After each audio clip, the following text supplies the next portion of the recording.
அனைவருக்கும் வணக்கம். என் பேர் ஷாரதா சரவணன். நான் தென்கொரியாவிலேருந்து பேசுகிறேன். எலெக்ஷன் நெருங்கிடுச்சு. என்னுடைய சப்போர்ட் வந்து நாம் தமிழர் கட்சிக்கு தான். நான் வந்து இன்றைக்கி நேற்று இல்லை, கிட்டத்தட்ட 2015-16 நாம் தமிழர் கட்சியில் உறுப்பினராக இருக்கேன். நாங்கள் நாம் தமிழர் கட்சிக்கு சப்போர்ட் பண்ணிட்டு தான் இருக்கேன்.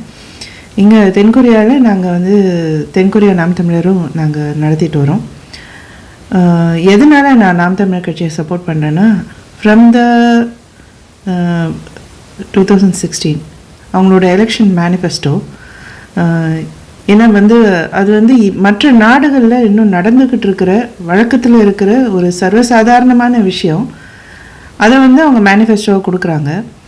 ஆனால் அது வந்து சாத்தியமே இல்லை அப்படின்னு சொல்லி சுற்றி இருக்கிற மற்ற கட்சிகளாக இருந்தாலும் சரி, புரிஞ்சிக்க விவரம் அறியாத மக்களும் சரி, அவங்க என்ன சொல்கிறாங்கன்னா, இது வந்து வாய்ப்பே இல்லை, இப்படி வந்து விஷயம் நடக்கிறதுக்கு சாத்தியமே இல்லை அப்படின்றாங்க.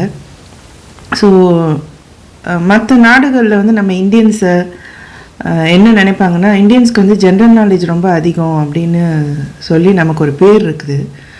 ஆனால் மற்ற நாடுகளில் இயல்பாக சராசரி வாழ்க்கையில் நடக்கிற எல்லா தொழில் சம்மந்தமாகவும் சரி, டெக்னாலஜி சம்மந்தமாகவும் சரி, எல்லாமே வந்து அந்த மேனிஃபெஸ்டோவில் கொடுக்குறாங்க நாம் தமிழர் கட்சி. ஆனால் அது வந்து அது சாத்தியமே இல்லைன்னு சொல்லும் போது, என்ன நமக்கு ஜென்ரல் நாலேஜ் இருக்குது அப்படின்ற மாதிரி நான் நிறைய தடவை நான் வியப்பு உண்டாயிருக்கு எனக்கு.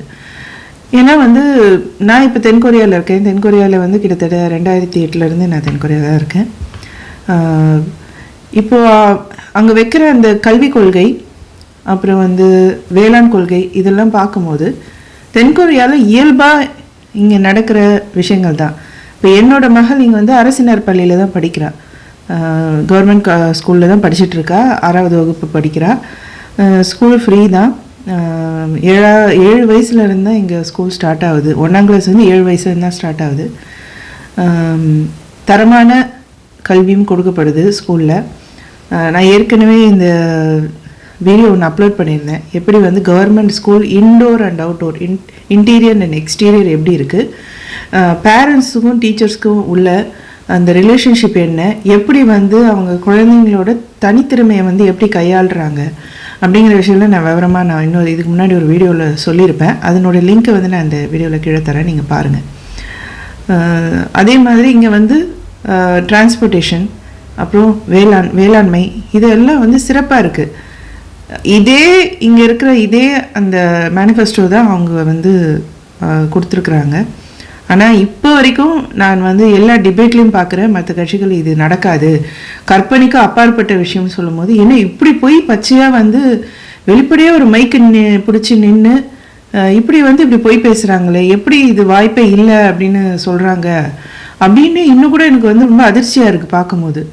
ஏன்னா அவங்களுக்கு தெரியாமல் இல்லை, வந்து எல்லா நாடுகளையும் சரி இந்த மாதிரியான வழக்கத்தில் பல வருஷமாக வழக்கத்தில் இருக்கிற ஒரு விஷயத்தை தான் நாம் தமிழர் கட்சி அவங்களுடைய மேனிஃபெஸ்டோவில் கொடுக்குறாங்கன்றது எதிர்த்து பேசுகிறவங்களுக்கும் எதிர்கட்சியினருக்கும் இல்லை மற்ற கட்சியினர்களுக்கும் தெரிஞ்சே தான் அவங்க அந்த மாதிரி ஒரு அப்படி பேசுகிறது வந்து ஒரு பொய் இல்லையா, அது பொய் பேசுகிறாங்க.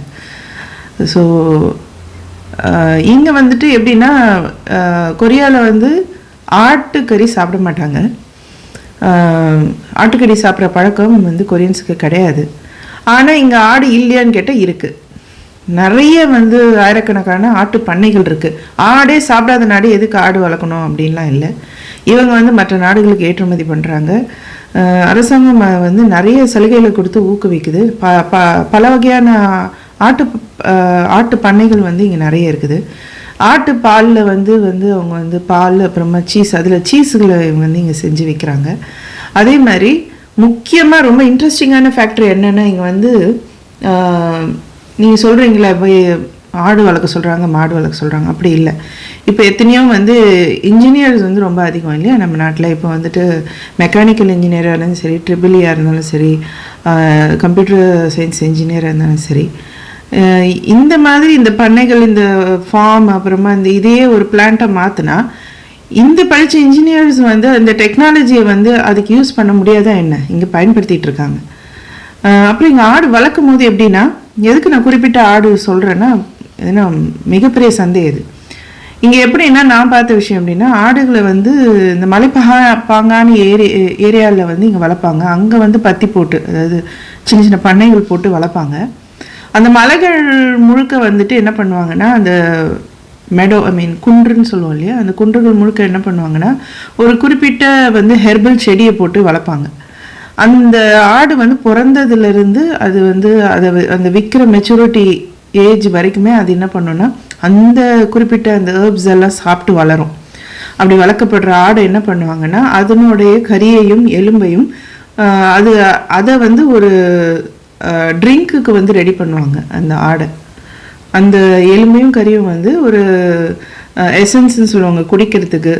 முதுகெலும்பு, வயதானவர்களுக்கு மூட்டு வலி, இடுப்பு வலி, பல வகையான மருத்துவ இதுக்காக அந்த ஆடு வந்து ரெடி பண்ணுறாங்க. குறிப்பிட்ட ஹெர்பல் மெடிசன் இல்லை செடியை போட்டு அதை மட்டுமே சாப்பிட்டு அந்த ஆடு வளரும். ஸோ அதுக்கான அதோட கறி வந்து அதுக்கு ரெடி ஆகும். அப்படி வளர்க்கப்படுது. இது நீங்கள் கேள்விப்பட்டிருப்பீங்களான்னு தெரியல. ஸோ இந்த இன்ஃபர்மேஷன் உங்ககிட்ட ஷேர் பண்ணிக்கணும்னு நினச்சேன். இன்னும் மிகப்பெரிய ஆடு வந்து ஒரு மிகப்பெரிய சந்தை இங்கே. மெடிசன் வேல்யூக்காக யூஸ் பண்ணுறாங்க ஆடோட எலும்பையும் கறியும். இங்கே ஆட்டை வந்து கன்சியூம் பண்ண மாட்டாங்க. ஆட்டு கறியை வந்து இவங்க சாப்பிட்றதில்ல. இப்போ தான் அங்கங்கே கொஞ்சம் கொஞ்சம் வந்து ஆட்டுக்கறி சாப்பிட்றதுக்கு சின்ன சின்ன ரெஸ்டாரண்ட்ஸ் இப்போ தான் ஆரம்பிச்சிருக்குது. ஆனால் முன்னெல்லாம் கிடையாது. முன்ன வந்து எங்கேயுமே அது பிடிக்காது அவங்களுக்கு, ஆட்டுக்கறி அந்த ஸ்மெல்லு பிடிக்காது. ஆனால் ஆடை வந்து இப்படி கன்சியூம் பண்ணுறாங்க. அது வந்து ஒரு மெடிசனாக வந்து ட்ரிங்கை எடுத்துக்கிறதுக்காக அதை ரெடி பண்ணி கொரியன்ஸ் சாப்பிட்றாங்க. அதேமாதிரி எஜுகேஷன் சொல்ல போகணுன்னா வந்து ஸ்கூலில் வந்து அவங்களுக்கு வந்து படிப்பு மட்டுமே இல்லாமல் அதர் தென் வந்து நிறைய விஷயங்களே இவங்களுக்கு ஃப்ரீயாகவே கவர்மெண்ட் வந்து சொல்லிக் கொடுக்குது. ஸ்கூலில் என்ன அப்ளிகேஷன் அனுப்புவாங்க, நம்ம குழந்தைங்களுக்கு இது வேணுமா வேணாவான்னு. இப்போ வந்து நேற்று வந்து என் பொண்ணு ஒரு அப்ளிகேஷன் ஃபார்ம் கொண்டு வந்தா. என்னென்னா யோகா வந்து ஸ்கூலில் வந்து ஆஃபர் பண்ணுறாங்க. ஸ்கூல் முடிஞ்சவொடனே யோகா கிளாஸு ஃப்ரீ தான். ஸோ உங்களுக்கு வேணும்னா அந்த ஃபார்மை ஃபில் பண்ணி கொடுங்க, நாங்கள் வந்து கிளாஸ் ஃபிக்ஸ் பண்ணுறோம். அதேமாரி காலையில் வந்து ஸ்கூலில் ஸ்டார்ட் ஆகிற டைம் 9 மணி. 8 மணிக்கே வந்தால் 8 to 8:30 8:45 வரைக்கும் வந்து பேட்மிண்டன் கிளாஸு, அதுவும் ஃப்ரீ. ஸோ இந்த மாதிரி ஸ்போர்ட்ஸுக்கு வந்து ரொம்ப இம்பார்ட்டன்ஸ் கொடுப்பாங்க. அப்புறம் தனித்திறமை, பியானோ, வயலின், அப்புறம் ஈவன் கேபாப் டான்ஸு, அப்புறம் இன்னும் பல வகையான இன்ஸ்ட்ருமெண்ட்ஸ், ஃப்ளூட்டு, இது எல்லாமே சொல்லித்தருவாங்க. அந்த குழந்தைக்கு அது இன்ட்ரெஸ்ட் இருக்கா அப்படிங்கிறத மட்டும்தான் அவங்க வந்து கவுன்சிலிங் பண்ணி செக் பண்ணுவாங்க. இது எல்லாமே கவர்மெண்ட் ஸ்கூலில் வந்து கற்றுக் கொடுக்கப்படுது. ஸோ இந்த மாதிரி வந்து ஒரு பர்ஃபெக்டான மேனிஃபெஸ்டோ எந்த கட்சிக்கு இருக்குது? நாம் தமிழர் கட்சிக்கு தான் இருக்குது. ஸோ அதை பாருங்கள். உங்கள் வாக்கு வந்து நாம் தமிழருக்கு அறியுங்க. இந்த பயனை நீங்கள் அடையணும். எதிர்காலத்தில் வந்து இந்த பயனை என்னோடய மக்கள் அடையணும். எனக்கு பார்க்கும்போது எனக்கு பொறாமையாக இருக்குது.